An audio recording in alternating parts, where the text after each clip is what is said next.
Hey everybody, Happy New Year. I hope you and yours had a wonderful holiday season, and I pray that 2023 brings you good health, success, and happiness. Going to do a little something different on the first issue of the Trainer for 2023. I hope you'll find it as helpful as the others that I've made in the series. Stick around.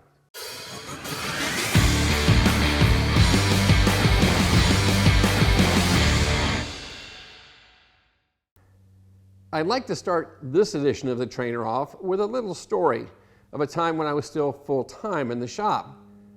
One day a customer came in with a vehicle and he complained that the engine was running poorly. It wasn't idling very well, it was surging, even misfiring from time to time. And he shared that he had taken the vehicle to a number of shops without any success in getting it repaired. So I said, well, let me take a look, and grabbed my scan tool.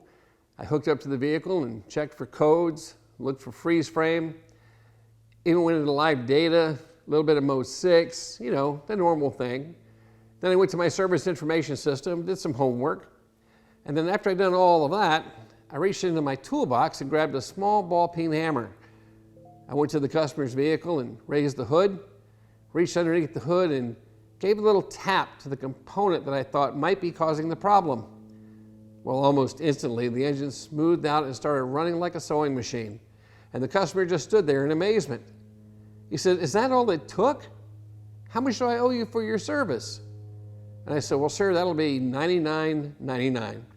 Of course, he just kind of looked at me in amazement and said, "What? $99.99 for tapping something with a hammer?" And I said, "No, sir, it's 99 cents for the hammer tap. It's $99 for knowing where and how hard to tap it." I guess the point I want to make here at the beginning of this episode is that you are not being paid for performing a task. You are being paid for knowing what task to perform. The challenge to knowing what task to perform is in keeping up with these ever-changing technologies the OEMs are throwing at us. And it's not just the new stuff.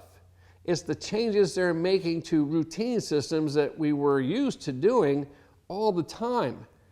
And as I travel around the United States and meet technicians from all over the country, some common threads come to play, and I'm kind of disturbed about some of what I hear. First, I'm surprised about how many technicians aren't even familiar with some of the changes in processes that affect their routine tasks. Things as simple as brake jobs, oil changes, even changing the battery. And the other thing I hear way too often is that, well, I've been fixing cars for X number of years. I know all I need to know about fixing cars. Well, there's a few issues with those statements and those attitudes that I'd like to address today.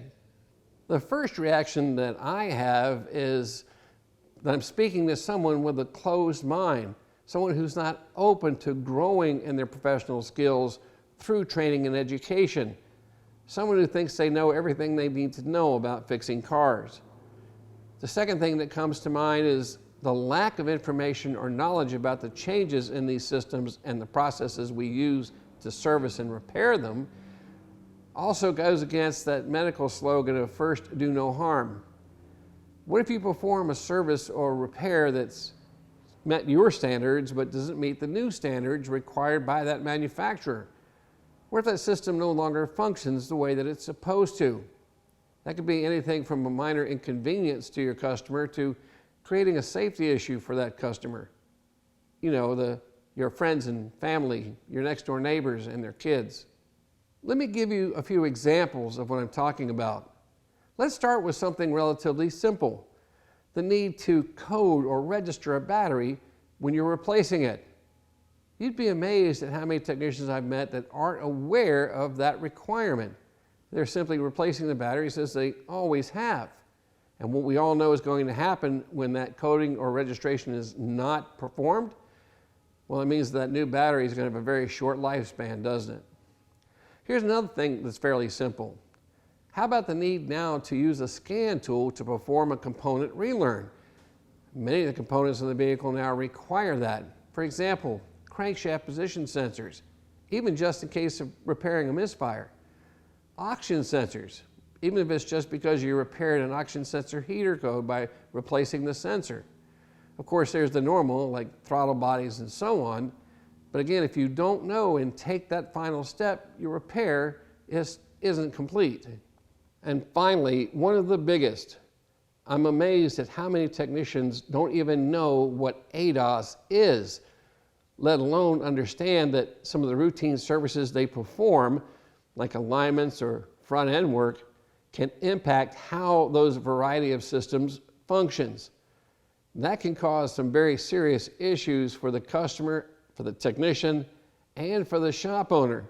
And maybe some of those of you who are watching do know what ADAS stands for, but you're not involved in doing any of the relearns or calibrations that some systems may require. As I mentioned before, that's okay, but as long as you understand the fact that those simple processes that you're used to doing all the time can impact those systems, and a relearn or calibration may be required as part of that repair process. And if you're not doing it in-house, then you better find somebody locally who can do it, and most importantly, do it correctly. I'd like to go back to what I said earlier.